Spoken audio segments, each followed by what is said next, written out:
Hello everyone, welcome to my channel. Guys, आज मैं जो वीडियो आपके लिए बनाने जा रही हूँ उसका टॉपिक है इम्पॉर्टेंट फंडामेंटल्स अबाउट सोलमेट।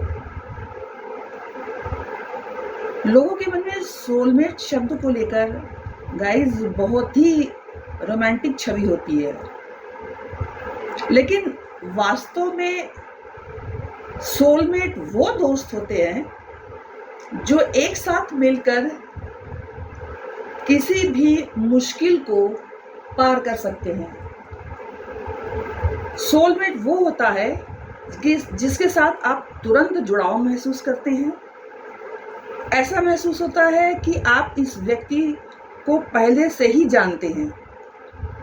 यदि आप पुनर्जन्म में विश्वास रखते हैं तो संभवतः आप जानते होंगे कि soulmate connection past life connection और ट्विन फ्लेम कनेक्शन के समान ही लगभग होता है। सोलमेट वो व्यक्ति होता है जिसके प्रति आप अत्यधिक आकर्षित होते हैं और तुरंत उसे अपना समझने लगते हैं। यानी सोलमेट ऐसा साथी होता है जिससे आत्मिक जुड़ाव का आभास होता है, जिसकी प्रसन्नता, दुख और हर भाव को उसी प्रकार महसूस किया जा सके जैसे कोई व्यक्ति खुद के लिए करता है। सोलमेट केवल प्रेमी प्रेमिका और पति पत्नी के संबंध तक ही गाइस सीमित नहीं रहते। पिता पुत्री, भाई बहन, दो मित्र, शिक्षक गुरु या कोई भी दो या दो से अधिक लोग सोलमेट हो सकते हैं। तो सोलमेट के साथ पार्टनरशिप जीवन भर चल सकती है या अल्पकालिक संबंध भी हो सकता है। सोलमेट रोमांटिक या प्लेटोनिक हो सकते हैं, लेकिन एक दूसरे से जुड़े रहने की भावना किसी न किसी तरह एक जैसी ही महसूस होती है। प्लेटोनिक प्रेम का अर्थ है कि एक उच्च और पवित्र प्रकार का प्रेम जो शारीरिक और रोमांटिक आकर्षण के साथ नहीं जुड़ा होता है। गाइस, ये एक ऐसा प्रेम होता है जो सिर्फ सोल और स्पिरिचुअल स्तर पर ही होता है, जहां पर दो लोग एक दूसरे की संपूर्णता को समझते हैं, एक दूसरे की आत्मा को समझते हैं और एक दूसरे के सहयोग के लिए साथ में बढ़ते हैं। तो आपके पूरे जीवन काल में एक से अधिक सोलमेट भी हो सकते हैं, क्योंकि आपने कई जीवन जिए हैं और कई लोगों के साथ आपके गहरे रिश्ते रहे हैं। और ये जो रिश्ते हैं ये बहुत सुंदर होते हैं और ये संबंध भी जो होता है बहुत घनिष्ठ होता है। गाइस, होता ये है कि जब हम एक जीवन पूरा करके मृत्यु पाकर अपने पुराने शरीर से अलग होते हैं तो हमारी आत्मा एक नए जीवन की तलाश करती है। ये पूरी तरह से ही हमारी आत्मा का ही निर्णय होता है कि उसे किस प्रकार का जीवन अपने लिए चुनना है। गाइस, आप इस बात पर विश्वास करने में अवश्य ही आई थिंक आपको परेशानी होगी, लेकिन सत्य यही है। किसी नए शरीर को प्राप्त करने से पहले आत्मा स्वयं अपना जीवन, अपना परिवार और अपने माता पिता को चुनती है। पिछले जन्म में जो कुछ भी आधा अधूरा कार्य रह गया था उसे पूरा करने के लिए ही आत्मा दूसरा जन्म लेती है। वो जन्म जो उसका नया जीवन होने वाला है वो कठिनाइयों या सुविधाओं में व्यतीत करेगी वो आत्मा। ये बात पूरी तरह से उस आत्मा के निर्णय पर ही निर्भर होता है। जितना कठिन और कष्टमय जीवन आत्मा अपने लिए चुनती है, उतना ही आत्मिक उत्थान उस आत्मा का होता है और मोक्ष की राह पर बढ़ने के लिए एक और कदम उस आत्मा के लिए होता है। तो गाइस, इस तरह से आत्मा जो रहती है वो ये नहीं देखती कि यहाँ पर हमें ज़्यादा सुविधा है तो हमें यहीं जाना चाहिए, यहाँ कठिनाई भरा जीवन है हमें यहाँ नहीं जाना चाहिए। क्योंकि आत्मा जो रहती है उसको मोह माया से कोई मतलब नहीं होता है, उसको बस मोक्ष की प्राप्ति करनी है, यही उसका लक्ष्य होता है। तो इसीलिए वो अपना ध्येय देखती है कि हमें करना क्या है, कहाँ पर हमारा काम रुका है, कहाँ पर हमारा कार्य अपूर्ण है, उसे पूरा करना है। और इस प्रक्रिया में अगर उसे कठिनाइयों वाला जीवन भी नया मिलता है तो उससे वो अपने लिए चुन लेती है।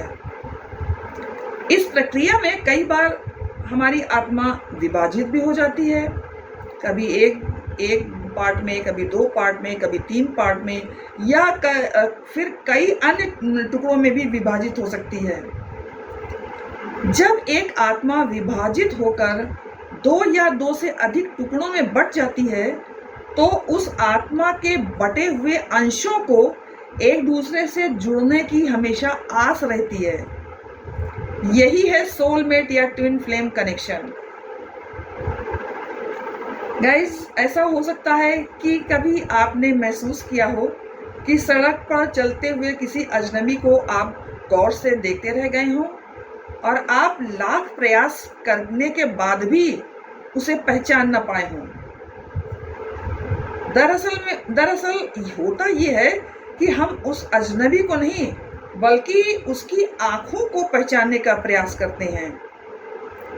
हमें नहीं पता कि आज इस जन्म में हम हैं तो कितने और जन्म पहले ले चुके हैं। उन जन्मों में हमारा किस किस से संबंध था, कोई मित्र था, कोई संबंधी, कोई शिक्षक, या बस कोई केवल परिचित ही था। परंतु अगर हमें कुछ याद रह जाता है तो सिर्फ उसकी आंखें। तो गाइस, आंखें एक ऐसा माध्यम है जो कभी नहीं बदलती, किसी जन्म में भी नहीं बदलती, चाहे कोई भी रूप हो, चाहे उसको कोई जेंडर मिले जिसमें वो पैदा हो, आंखें हमेशा वैसी की वैसी ही रहती हैं। इसी कारण यदा कदा किसी अपरिचित को देखकर या मिलकर हमें ऐसा आभास होता रहता है कि हम उसे पहचानते हैं। तो दरअसल हम उसे पहचानते नहीं हैं, हम उसकी आंखों को पहचानते हैं। ये आवश्यक नहीं है कि प्रत्येक जन्म में हमारा कोई सोलमेट हो ही, और यदि है भी तो हमें मिल ही जाए। कई बार ये सोलमेट एक से अधिक भी होते हैं जो हमारे जीवन में समय समय पर प्रकट होते हैं, और जब इनका कार्य या उद्देश्य पूर्ण हो जाता है तो ये गायब हो जाते हैं। अक्सर बचपन में हमारे साथ ऐसा कोई ना कोई मित्र अवश्य ही होता है जिससे हम बहुत गहराई से जुड़े रहते हैं। उसे चोट लगने पर उसकी पीड़ा हम ही महसूस करने लगते हैं, उसकी प्रसन्नता में हम वैसे ही प्रसन्न होते हैं जैसे वो स्वयं होता है। फिर समय के साथ बड़े होते हुए हम उससे या वो हमसे दूर हो जाता है, पर उसकी स्मृतियाँ, उसकी यादें और उसके साथ बिताया हुआ प्रत्येक पल, उसके साथ महसूस की गई प्रत्येक भावना हम जीवन भर अपने साथ लेकर चलते हैं। गाइस, ये बात तो बिल्कुल सच है कि अपने जीवन में हर किसी को प्रेम होता है। प्रेम से कोई बचा नहीं है। किसी को एक बार होता है, किसी को 2 बार प्रेम होता है, और किसी को बार बार प्रेम होता है। तो ऐसे ही किसी एक बार हम एक ऐसे साथी से मिलते हैं जो हमें अपनी आत्मा का अंश प्रतीत होता है। उसके साथ होना हमें संपूर्णता का आभास कराता है, लेकिन किन्हीं परिस्थितियों के कारण हम उसे अपना जीवन साथी नहीं बना पाते। तो इसका अर्थ ये नहीं है कि वो हमारा सोलमेट नहीं था। अपने जीवन में अपने सोलमेट से विवाह कर पाना बहुत कठिन होता है।